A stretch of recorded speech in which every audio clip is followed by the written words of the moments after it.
ஒரு கதை இருக்கு. ஒரு மலை, பெரிய மலை, பாறை, 3 தவளைங்க அது ஏறி போனோம். 3 தவளைங்க ஏறி போனோம்.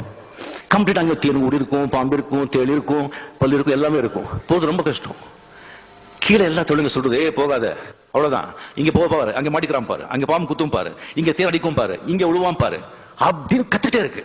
கீழே ஒரு 500 அடி வச்சுங்களேன். அந்த மலை 100 அடிக்கு போச்சு. ஒரு ஃப்ராக் விழுந்துருச்சு 100 அடி. இன்னும் ஒரு 300 அடி இன்னொரு ஃப்ராக் விழுந்துருச்சு. இன்னொன்னு போயிட்டே இருக்கு. எல்லாருக்கும் ஆச்சரியம், என்னடா போயிடுச்சு, அந்த மலைய தொட்டுடுச்சு. இதுக்கெல்லாம் ஷாக் ஆயிடுச்சு. எப்படியா போச்சு இது எப்படி கேட்டாங்க. என்ன உங்களுக்கு எதுவும் கேட்காதா? அது காது கேட்காது. பேசினவங்க பேசிட்டோம்.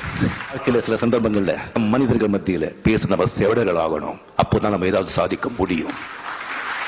இல்லைன்னா வாழ்க்கையை வீணா போயிடும்.